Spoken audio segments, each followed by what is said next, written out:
This is a great big ham.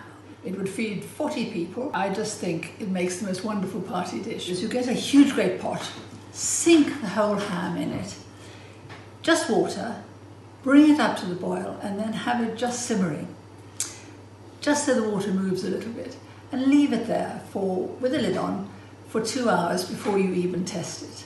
Just make sure that a sharp skewer or a probe, I use a probe, will glide right into it, right down to the bone, easily like that.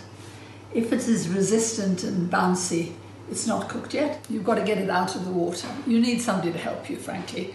I stick 2 huge forks into it and lift it out, and then you have to skin it. Don't try and take the fat off, just get the skin off. I've already done this with your little knife. Cut through the fat down to the flesh and then cut it the other way, and then you spread mustard all over it. I'm using Dijon mustard. If you're using English mustard, be a bit sparing.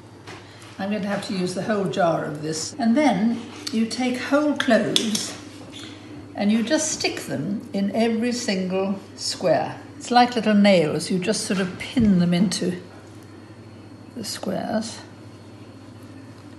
Having put the mustard all over it, you then put sugar all over it. This is granulated golden sugar all over the mustard. Any slightly brown sugar is a little bit better than white, but any sugar will do.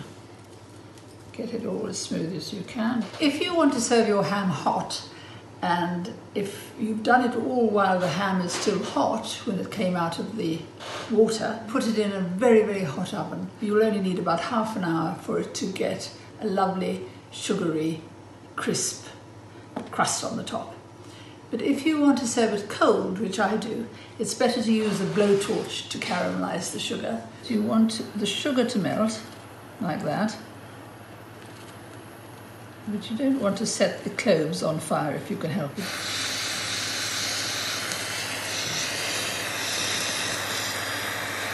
This is greaseproof paper. Fold it in half.